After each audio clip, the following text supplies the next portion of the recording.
We're live. Good. Let's call to order. Oh, we do the pledge first? No, call to order. Call to order first. Director Hasner? Here. Director Mullet? Director Sartorius? Here. Director Suda? Here. Director Staten? Here. Vice President Cuneo? Here. President Patra? All right, we have a quorum. Let's pledge allegiance, please.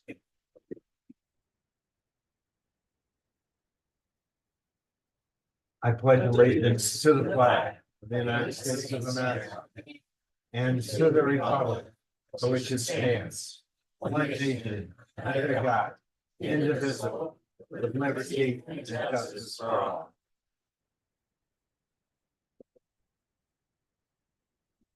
Thank you, everybody. Thank you for coming. Who are the youngsters who are repeating this? Can you stand, please? You guys were fantastic.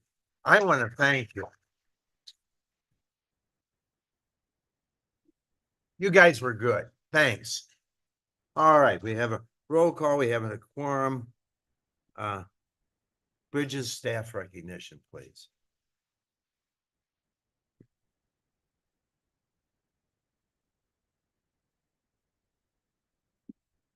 Good evening, Vice President Cuneo, Board of Education, Dr. Macklin. I'm Jennifer Henry, the Chief Communications Officer for SSD. Tonight, I have the honor of introducing two recognitions. Our first recognition is in celebration of the Bridges program staff who recently completed the Trauma-Informed Certification Program. I'd like to turn it over to Dr. Diggs, Executive Director of DEIA, to share more information.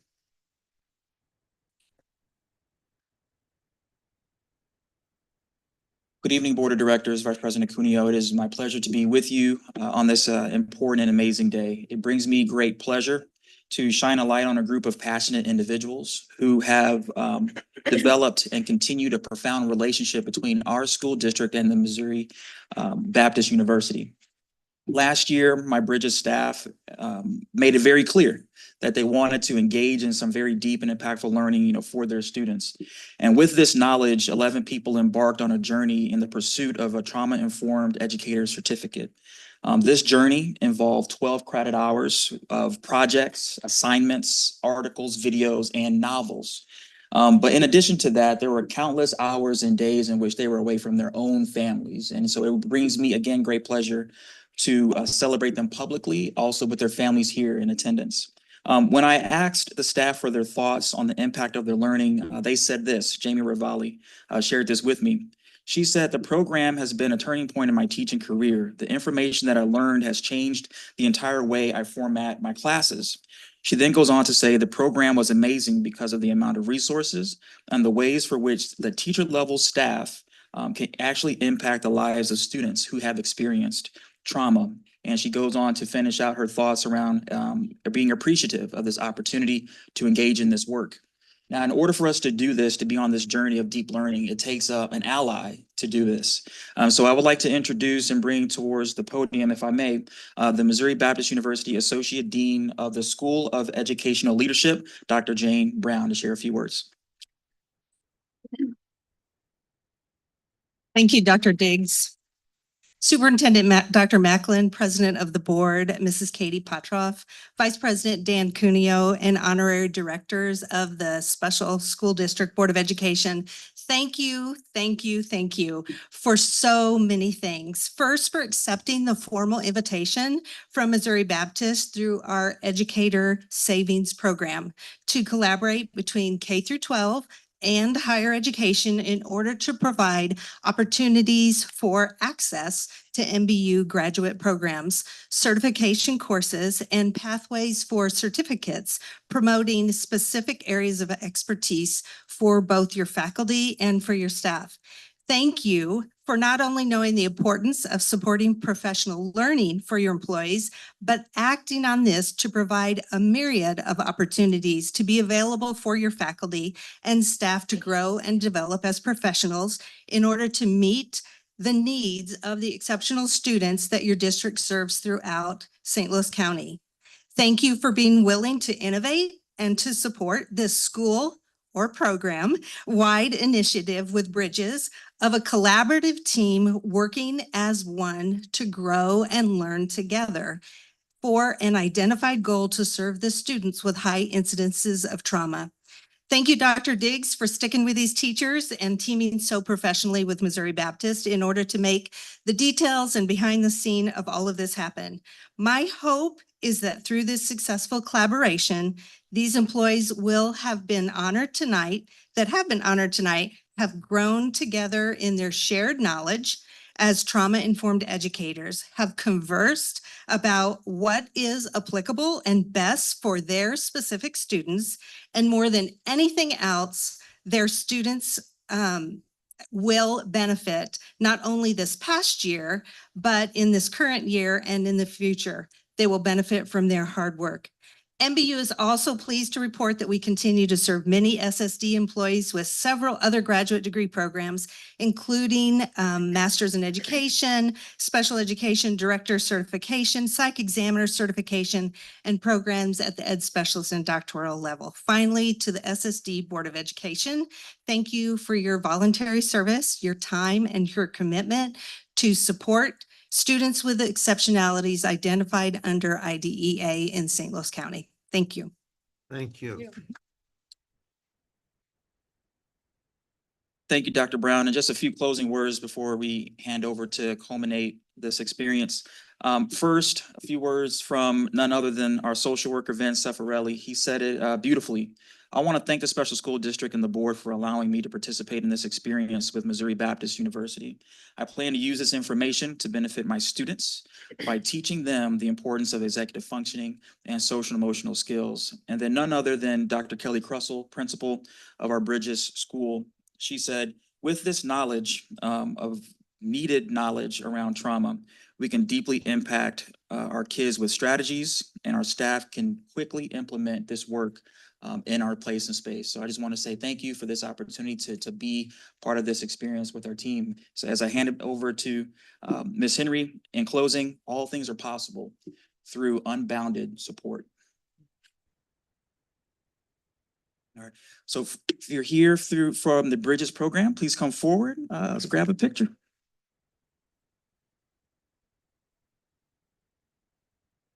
And bring your certificates. Yeah, Dr. Brown, please join us. There you go. You're part of this team too.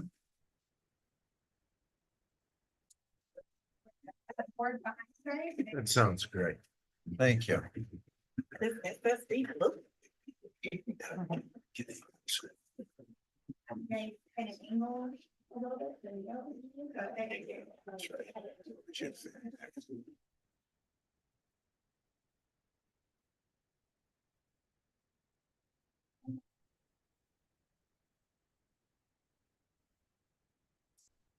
Thank you.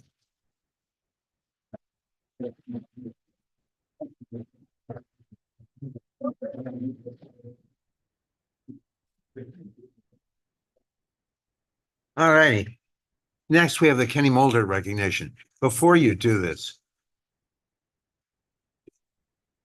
Kenny, you have to promise me that you are not leaving. I am. You can't leave till he leaves and I leave, okay? Well, I'm not sure when that'll be. I don't know when he will, but you have to promise me you're gonna stay till then. Thank you. So our next recognition is for Mr. Kenny Mulder, Sure. SSD's Director of Transportation, who, as you can see, is a valued member of our staff. He recently earned the Peter J. Grandolfo Memorial Award of Excellence from the School Transportation News. The award is given annually to school transportation professionals who demonstrate exemplary service to students with disabilities. Mr. Mulder is a nationally recognized leader in student transportation, an expert in special needs transportation, and is known for his care and compassion for our students. So he is kind of a big deal, and we're lucky to have him. Mr. Kenny Mulder.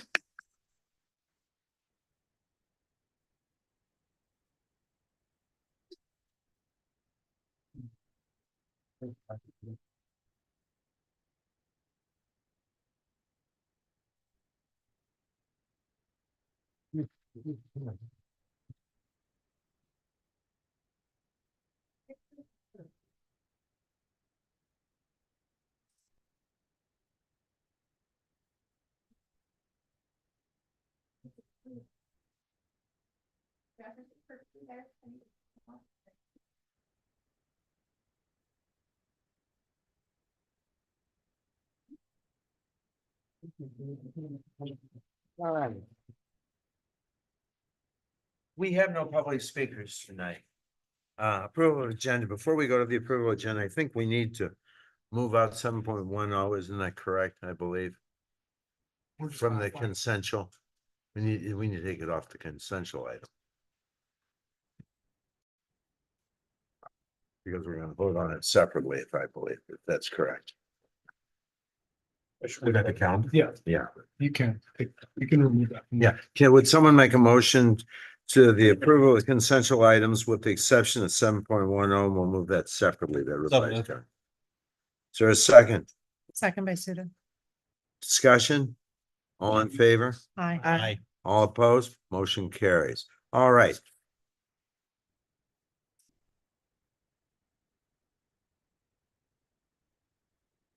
Next, action items. Revised professional contract services for our purchase of service agency JTC. Oops, did I miss one here? Whoops, we missed, yes, we did. We missed the superintendent's report. Okay, let's do the local compliance plan next. 2024-25 local compliance plan.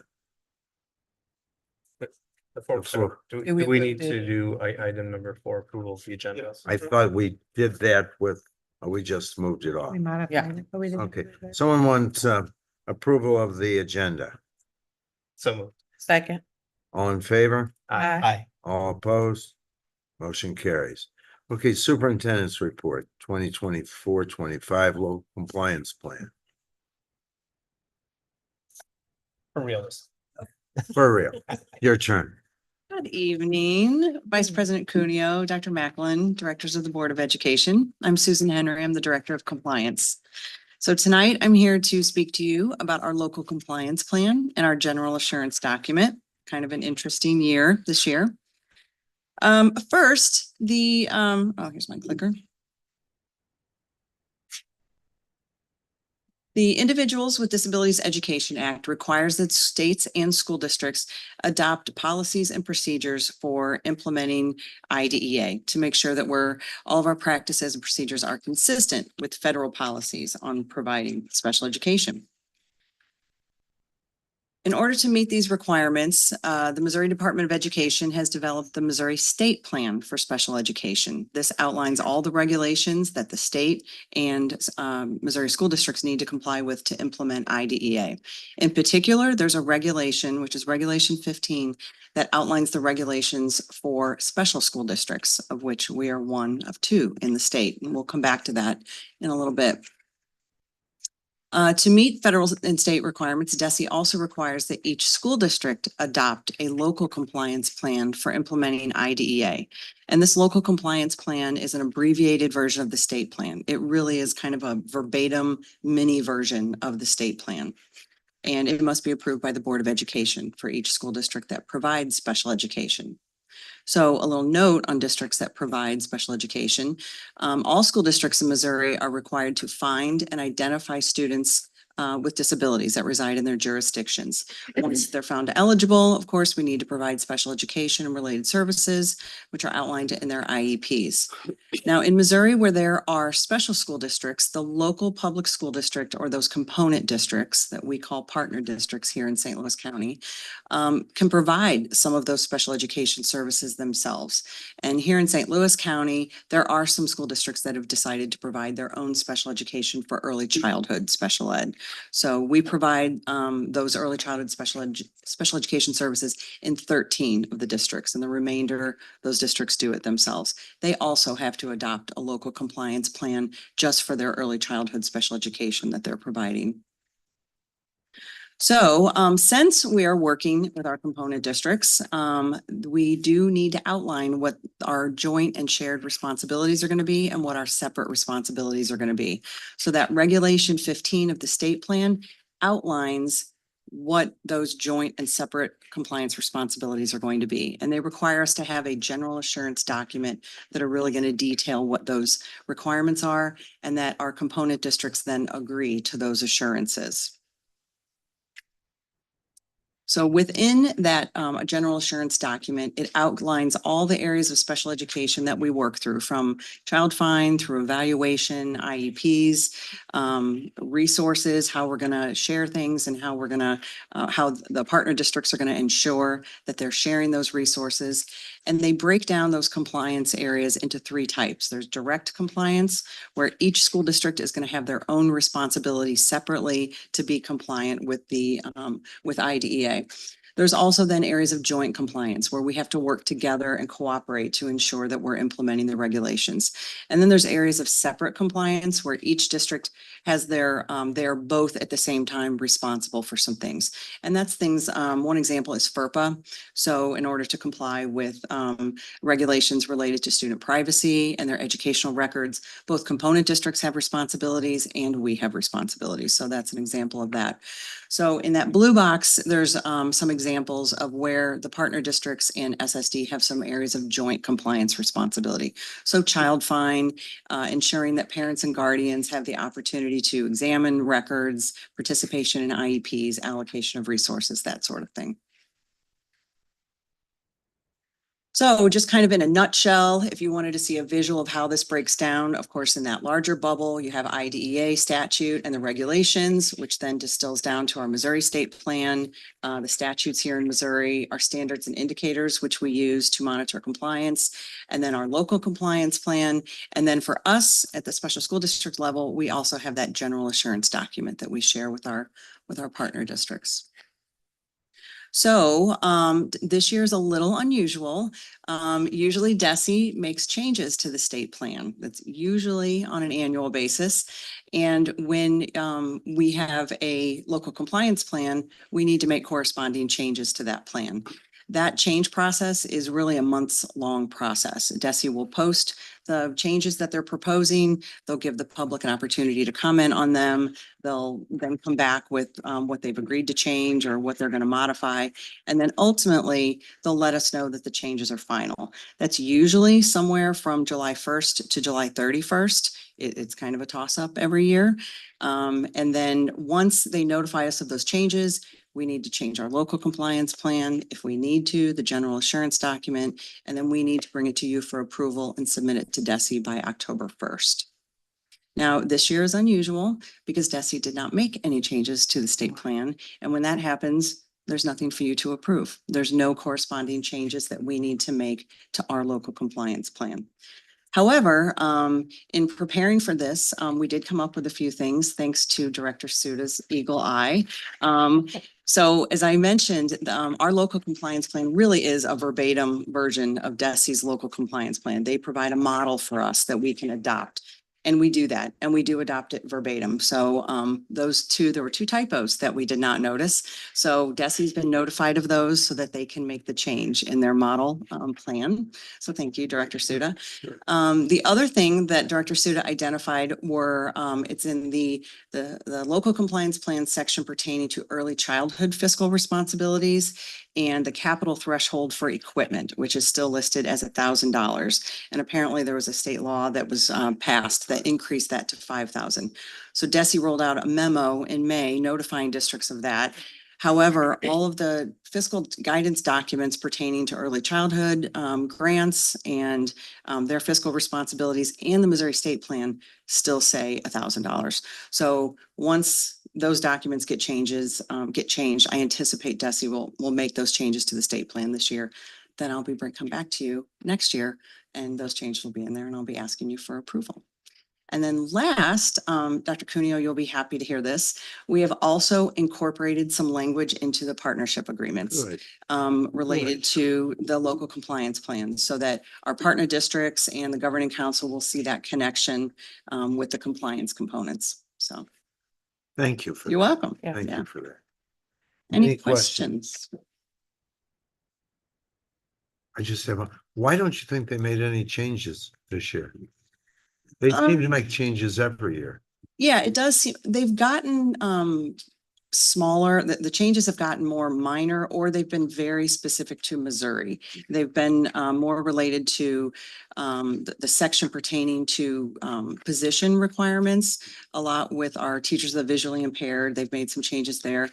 I think they've gotten the state plan so aligned with the federal regulations, which took them some time to do. I think the alignment is all there now. So until there's further changes at the federal level, or if there's professional changes in certifications or position requirement, job requirements, I don't really see there being any significant changes moving forward. Thank you. So, yeah, you're welcome. Any other questions? Yes, thank you for responding to my noticings. I Yes. appreciate that. And this is a question not for right now, but for when we have our early childhood report. I've been struggling for quite a long time to try to understand the difference between component early childhood education programming and then those who are doing it on their own. So when Mhm. we get that report, I think I saw that it was coming up in October. Could we talk about that then? Yeah, have a little more clarity on Yes. the districts that are providing their own versus what we're providing. Yeah, Yeah. and why? And why? I'd like to Yeah. know why. Yeah, I'm not sure why. I think the option is there for them to do it. I think some have Is it decided. financial, do you think, or? I'm not sure, but we can look into I'd that, be try and have curious on that that. answered for you when we present on that. Last time I asked, there was not a lot of understanding among the people I was asking Mhm. what the options and the differences are. So Yeah. I think really helping our constituents understand Mhm. superintendents and school boards, that may be something to think about. Sure. Yeah, I've asked partner districts and they can't explain. Yes, I have too, and they said it's the way we've been doing it, Mhm. and so I think that's an opportunity. Sure, sure. Yeah, we'll look Thanks. into that. Okay. Thank you. Thank you. Next, we have the SSD Employee Engagement and Climate Survey results.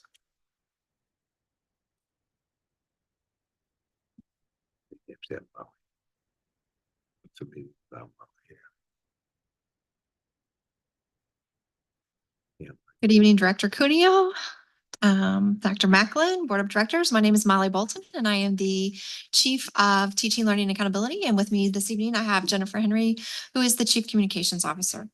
And we are going to talk about the Employment Engagement and Climate Survey results from this past year. Stop. Everything's good.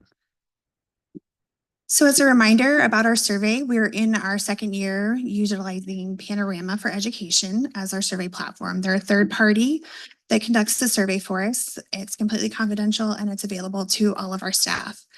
When we switched to Panorama, one of the key changes for the survey administration is that we were able to offer the survey twice a year, once in the spring and once in the fall, so that we could measure any changes and also get data early enough in the year that we might be able to action plan to positively impact our data for later in the year. So we measure our level of engagement of all of our employees and identify areas for growth, but also areas for celebration.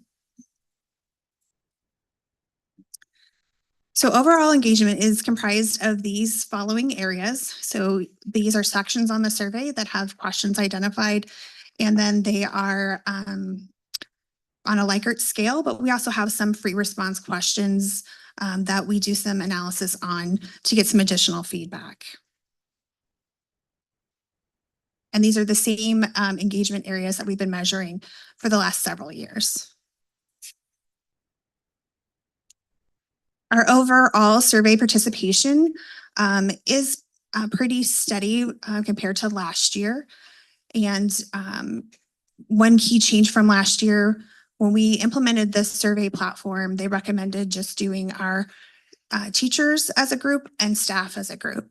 However, as you know, we have a very large para population.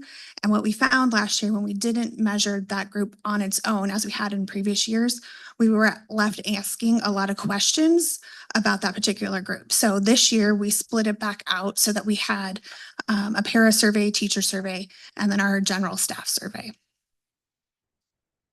And when you're looking at the survey results, participation, one of the things to point out is that a typical survey response is about 30%. On employee surveys, it depends on the size of the organization and a couple of other factors, but a good response rate is between 25 and 50%. And as you can see, we're right there in those range for all of our groups.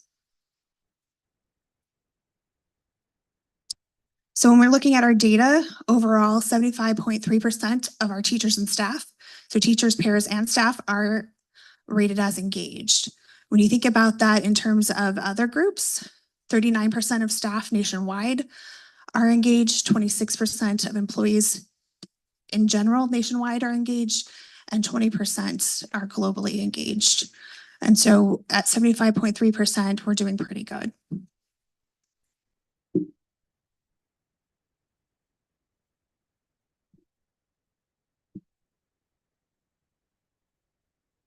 So next, we're going to take you a little bit deeper. And so these graphs hopefully look familiar to you. They're very similar to what we use in a lot of our evaluation and research reports. And so just some things to point out. The darker the blue, the better the results, right? So we can see from this graph, almost everything is in blue, shades of blue. So that is very, very good. When we look at our staff, you will notice, I want to point out the under just the staff, the blank under partner districts. And the reason why that's blank is because that is our mostly our operations staff, which is employed by us. So that's why it's not, there's nothing under partner districts. So we don't utilize those questions for that particular group. And one of the things, one of the other pieces I'll point out is you'll notice our DEIA showed some really nice increases. And so, you know, we have done a lot of targeted training the last few years on that. So it was nice to see that increase there.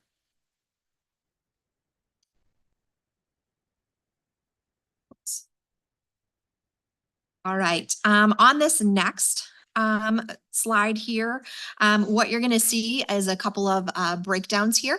So the staff student relationship composite, as well as the well-being composite, those are actually a couple areas that we have chosen for some of our key performance indicators for this continuous school improvement plan, or the CSIP plan. So we feel like those are still going to be some great areas to focus on. Within those themes, some questions around engagement in their work and those types of things are kind of seen in there. Another thing is those questions that we see there really lend themselves to our Dare to Lead trainings that we have been an active part in last year, and we'll continue our follow-up work this year. So this should still be a good measurement. We would hope to see these results continue to increase with that very targeted training that we're doing there. The other piece is the feedback and coaching. That area tends to still be our lowest. One of the opportunities we have this year that we're pretty excited about is we are completing our special education process training this year, and those are online modules. Within those modules, after they complete the learning, staff will be responding to reflection prompts or a performance event, and coordinators and directors will be giving direct feedback. One of the things we see consistently with this is our staff want more informal feedback. And so we're hoping through this avenue, we will see these as increase as well, because they'll be getting a lot of informal feedback in that process. On the next slide here, one thing to think about here is these are reported out, the way Panorama reports out is in deciles. So this is reported out to the nearest decile, but the same norms are used for each one of those groups. So, you know, when we compare these results to get those deciles, we're really comparing to anyone who took the survey across the nation, no matter what their role is. Okay. And then we know how you like to look at your specific districts. And so I've included this one. This is the same results as the line graphs that you saw previously, but this is just the spring results by district. One thing to note is oftentimes some in our partner districts, some of our items, sometimes our teachers, when they are looking at things, and I'll give an example of professional learning. A lot of our professional learning has been rated lower, but when we look at the comments, it's because they are being required to attend trainings in our partner districts that our staff do not feel like pertain to them. And so that is a consistent comment that we have gotten. So we've been working with our directors and coordinators on, being able through our partnership agreement to talk through some of those things. Another thing to realize is our spring results typically are a little bit lower than our fall results. And that seems to be pretty standard across the board when you look at surveys. Our teachers are tired by that time. Our staff is tired. And so, really just really trying to get, as folks take this survey, them to consider the lens of from looking at special school district and not necessarily, what might be going on in their partner district as well. And then the next slide just is the teachers and paras in our different schools and programs broken out by our schools and programs. And then the last one is our other group. And so that is, as I said previously, that's like our operational group. You will notice that down at the bottom, we do have a not provided. They do self-select if they are with a partner district, an SSD school, or our operational staff. And so we did have a few folks that did not provide that information as they filled out the survey. So that's what that piece is there.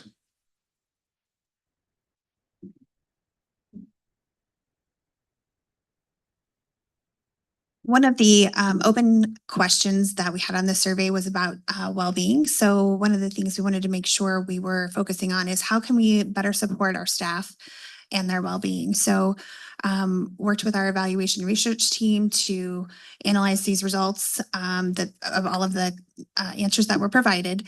And we did utilize AI to come up with the common themes. So we had more detailed answers under our teacher communication or responses. So they're broken out here. But what you'll see as we go through, if you want to go to the next one, paras, and then go to our next, and our other staff, there are key themes that are across all three areas. And so want to point out that workload due to shortage in staffing reoccurs on each of them. Communication consistency, tailored PD, which goes back to what Dr. Bolton was saying, is that some of the PD may not pertain to them if they're in the partner district. And then addressing some of the communication with our middle management level staff. And then as Dr. Bolton mentioned too, that feedback piece, feedback and recognition is a consistent theme that we've seen over the years that we continue to work on.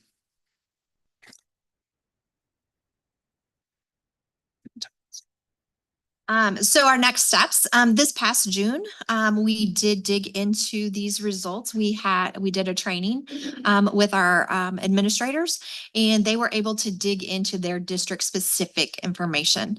And from that, they were able to then to action plan and set some goals around engagement to work on this next school year. We also, as I mentioned previously, have the Dare to Lead leadership development going on with the follow-up, quarterly follow-up this year. And so really hoping that by having those leadership trainings, that it really, helps us to improve in some of those leadership areas. We will also have the employee focus groups. I'm going to let you talk a little bit about that. So one of the pieces we've heard from our employee advisory groups that we've done for the past couple of years is that we keep seeing the same themes come forward, and that there's only so many things we can action plan around that. So what we are going to do is work with a third party to come in and do some in-person and Zoom focus groups with staff to get a little bit deeper into some of the key themed areas. So we're in the planning phase of that right now. So we'll have more details as we get those finalized.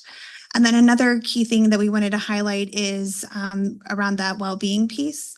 We are very fortunate in SSD to have a wealth of benefits and resources at our disposal. So we're going to work on making sure that our staff are fully aware of what they have available to them to support their well-being. Our insurance and benefits team does a great job with lots of programs like our WellBeats program. We have our employee resource program, and then our Care ATC clinic, which also not only provides medical support, but also has mental health resources. So making sure that all of our staff are aware of those things so that they can take better care of themselves. And one thing I might add to that, we had a committee, our supporting students committee, that just wrapped up some work. And one of the things that we created, because we do have so many resources, sometimes it's hard for folks to remember or be able to find them. So that committee has created a master spreadsheet, if you will, that has all of those health and well-being resources for our staff and then for our students and how to access each one of those. We are having to update that though, because we had our wonderful website updates, but it changed all the links. So we're in the process of updating that, but it should be posted very soon. With that, we will open it up to questions that you might have.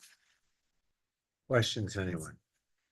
I just had a question about the action planning, like what, I guess like checkpoints will there be? Like, what will that look like for directors? So a lot of those will be incorporated into their district improvement plans for this year. And so the partner district folks, so Dr. Yates, Dr. Lent, Dr. Moore will be looking at those and helping them monitor. There are also quarterly checkpoints in those plans where we'll be talking about how you're doing with your goals, what are the barriers, if you're experiencing barriers, and then how can we problem solve around those. That's helpful enough. Just wondering, like, to what degree teachers are aware that this is a part of. They should be Yeah. aware because that's kind of the focus of their area for that year. Awesome. So, yeah, Thank you. absolutely. Other questions?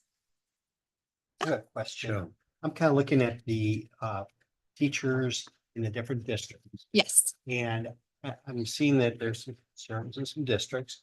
And because it's a partner district, how much of it is special school district emphasis, and how much might be the climate or the support the partner district? Absolutely. And have we delineated that in any way, or are we looking at that? We do look at that. And that's one of the things as,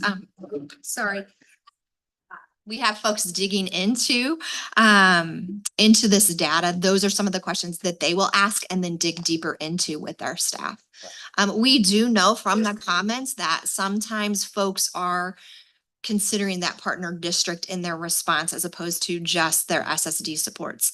And we try to be very specific. Jen has done a great job in the structure of the survey to say, please consider your SSD supervisor, please consider our SSD environment. But still, I mean, that's the world they live in, right? So that's what they're going to answer to. But we do have that opportunity then for our directors and coordinators as they're digging into this to go back with our staff and dig a little deeper. Yep, I always have something, I guess. I'm just, first of all, just a question on page 6, DEIA, what is that? And Oh, I apologize. I did not say that. didn't catch That's it. our diversity, equity, inclusion, and accessibility. I Thank you. apologize for that. Thank Thank you for you. catching that. I appreciate it. And then, so Panorama, I used it in the district where I was before, and it's really a robust tool. One thing that we asked about as a board was whether there were responses for improving those numbers in Panorama. There were some strategies tied to low responses for students. Are those available for staff as well? Yes, they have a whole playbook of strategies, to help us increase our response rates to even like, when you're looking at certain topics, like, I actually got off a call with them right before this meeting and they were talking about, because I was telling them we were really going to focus on the feedback and coaching piece a lot this year. And they're like, hey, go into our playbook and make sure your administrators know this playbook is available with all those great strategies for them to use. I think it's a great resource and it's research-based. It So is. I'm glad you're aware of that. Very good. Yes. Very good. And then I just want to chime in about SSD staff with trainings and partner districts. That's been a problem since I was teaching, let's just call it the 1900s. You know, the SSD staff would be left in staff development days and they would be told, go find a group to work with. And sometimes they'd say, okay, kindergarten teachers, I'm going to work with you because, you know, I don't know where else to go. Right. So that's been an opportunity for a really long time. And I'm glad that you are aware of it and working to address it. And then I guess the last thing is, you know, I'm really glad you're pulling these focus groups. And I think you know this, but I think, you know, it's good to identify what's challenging and then to start asking practitioners what their solutions are, because I think sometimes somebody's got a workaround somewhere. Somebody's been doing something that's been working, that's the best practice that maybe could be really scalable. So Absolutely. I appreciate your getting out there and getting the data and responding to it. Thanks. Any other questions? Right. Thank you guys so much. Thank you. All right. The approval of the consensual items, I believe we've made that. If the consensual items that were, We removed one item a little prematurely. That was my fault. So we still need a motion to. Can I what have remains? can I have a motion to approve the consensual items with the exception of 7.10, So which we moved. took off? So Is there a second on that? Dr. Second. Asner? All in favor? aye. All opposed? Motion carries. Action items. Revised professional services contract for purchase of services, JTC Academy. Questions? Comments?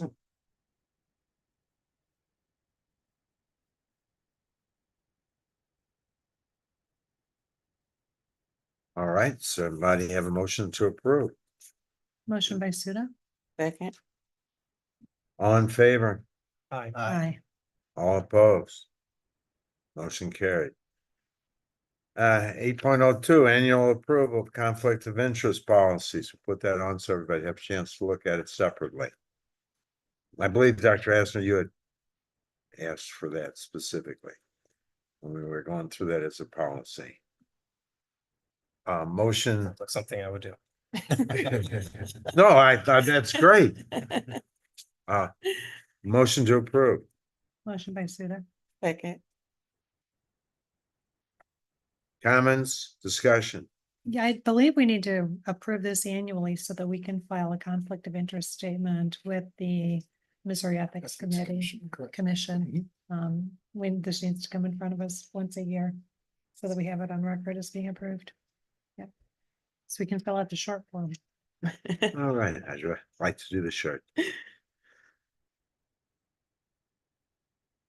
All in favor? Aye. Aye. All opposed? 8.03, someone make a motion to approve substitute contracts between special school district in Brentwood, Clayton, Maplewood, Richmond Heights, Pattonville, Ridner, and University City districts. So move. Second. Any discussion? Next year, is that a late item? Sorry. No Is discussion? there a reason why we pulled this one out? It's not, Yeah, but it's not pulled up. Out of the consensuals, I guess. Yes. my internet is not. All right. If not, all in favor? Aye. Aye. 8.04, election of treasurer.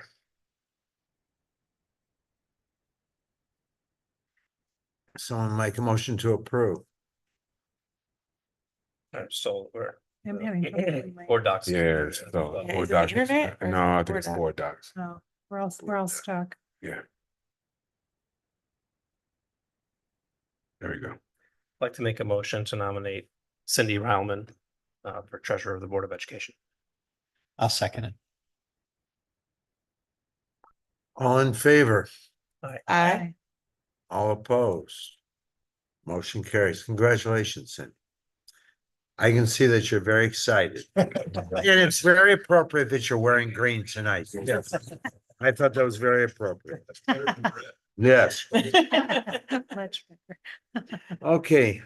Board of Education business. Oh, sorry, do we need So to vote on? we Okay. need to vote Oh, we, on 7:10 now with the way that the Oh, yeah. script is. okay, I'll I make a thought motion to- I thought we got that down to 10, but 10. 10.01 calendar of events. This was given to everyone, I believe. At the meeting for approval. We need a motion to approve this revised calendar. It's the one that's in front of you that we had when we were eating. I'll make the motion to approve the calendar. Second. Discussion. What revisions were made?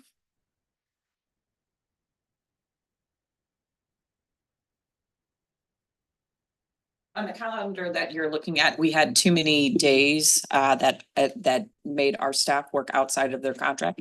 So 191. So we moved the Friday of January, the first Friday, I think is the 3rd, to another day of winter break, and then had them come back for staff development, and then also adjusted our student days as well. Thank you for the explanation. All right. I need a vote on this. All in favor? Aye. Aye. All opposed? Motion carries. All right. There will be a closed meeting of the Board of Education. I need a roll call on August 27th at 7 p.m. That's tonight, or if we're finished earlier, we'll start it earlier. Or in September 10th at 5:30 p.m. So moved. Second. I need a roll call vote on this one, please. Director Eisen, Yes. Director Sartorius, Yes. Director Suda, Yes. Director Steen, Yes. Vice President Cooney. Yes. Would someone like to make a motion of an approval of our last meeting's minutes? So moved. Second.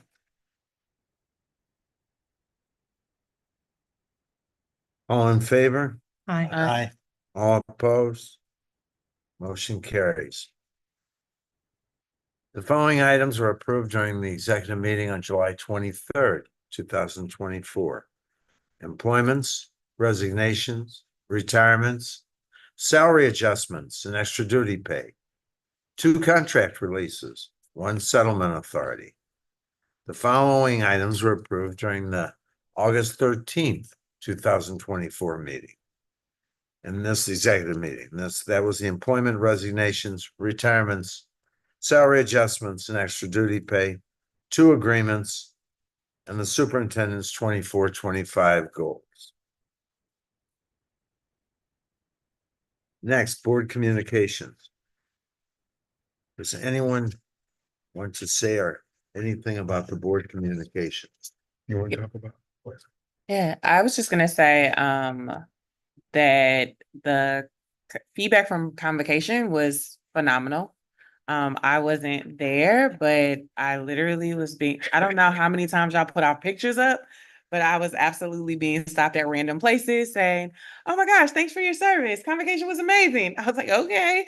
But it was really good to just walk into partner districts or on SLU's campus to hear folks say how excited they were about the experience and how excited they were to be able to come together as a whole district and the keynote. So thank you all for doing such an amazing job celebrating and kicking the year off in such a great way. Hey, I missed it. Anybody else have anything?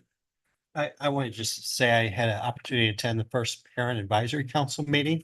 And it was pretty well attended, and they seem to have a great agenda coming up. And I look forward to the next meeting that will be in person. All right. I also had the plug going. Okay. I was gonna say I ain't going. Oh, Go ahead. well, I just wanted to say that I also attended the convocation, along with a couple of other board members, and the opportunity for unity and enthusiasm was just unparalleled. I think it was just great to have everybody together. You could feel the energy, and I think it launched us all off on the right foot. I want to second that. I had the pleasure of attending the convocation at the Shavitz Arena and introducing Dr. Macklin. The atmosphere was filled with enthusiasm and energy creating a truly remarkable experience. October 17th, they're going to have Sabrina Carpenter there. I know that because I'm getting hit up for tickets for this by my grandchild. And I can't imagine Sabrina Carpenter having a better attendance than this. I mean, for those of you that weren't there, it was truly amazing. There were people. I know this is not on the script, but there were people there that were sitting in their school colors, and you could look around. It was unbelievable. I mean, it really, I know this is going to date me, but this reminded me back at the Mississippi River festivals, for those of you that remember that. I mean, it was exciting. Anyhow, I was joined by the fellow board members. Scott Miller was there, as were your doctors, Ms. Suda, and we all agreed the event was an incredible way to kick off the school year. I mean, everything was perfect. You all were there. What did you think of the Star Spangled Banner? I thought the harmony was unbelievable. And then to think those are two of our own, I was impressed. It brought tears to my eyes. Then we had the recent graduates. And if there's any reason why, when you start to think why you are here or why you do things, I mean, they were amazing. I'm not sure which one I was more impressed with. And then at the end here, that one gentleman said, and when I get done, I want to be a bus driver. Kenny, don't leave. Yeah, the kid was amazing. Then, the keynote by Manny Scott. Each of us had the power to create transformational change. I went back and found the movie and saw the movie again. I was that impressed. And let's keep that idea at the forefront of everything I do. We do. And then, I had some people asking, what's this baby cost us? And that's usually a question I would have asked. But this truly was money well spent. I asked, and I got more figures on tonight. The total cost of the event was $66,868. $21,868 was transportation, all of which was paid by a grant that we had to use up anyhow. What better way, to use the money? I don't think we could have done anything better. Now, on a personal note, you're saying that you're HIPAA people. On Sunday morning, when I end up with the grandkids, I usually go up to Schnucks beforehand and then pick up donuts for them. And That's a good grandpa. well, white donuts with sprinkles. I mean, hey, how can you beat that? And then that way I can, sugar them up and take them back. That way I don't have to deal with them. That's the best thing about being for those of you who aren't grandparents. If I would known grandparents was this much fun, I would have skipped the first part.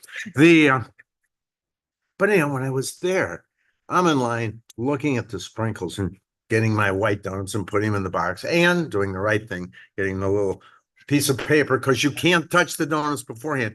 And there is a little kid who's behind me, and he's got one of these little things too that you pick up it's wax paper. But he's touching every donut. He's squeezing them. And his mom comes up and she's going to apologize for him. And then she says, "You were at the convocation." Now I'm thinking this is not a good thing.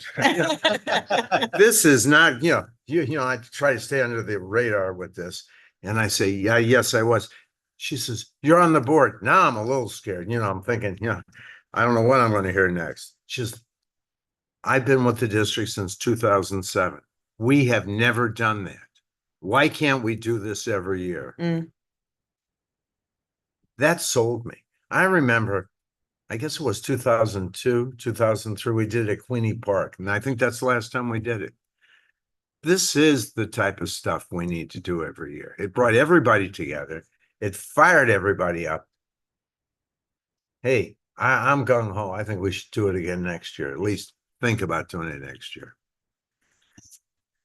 Anyhow, that's my thing on that. Onward. Okay, after that, we have board regulations. Everybody take a look at we'll tell everybody take a look at it. calendar events. I'm gonna leave that to everybody to look at.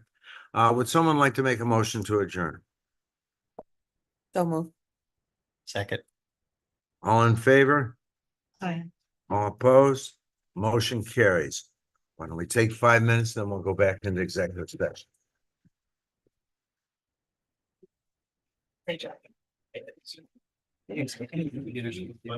I usually. Oh, I love this. Did you hear that? I always hear money.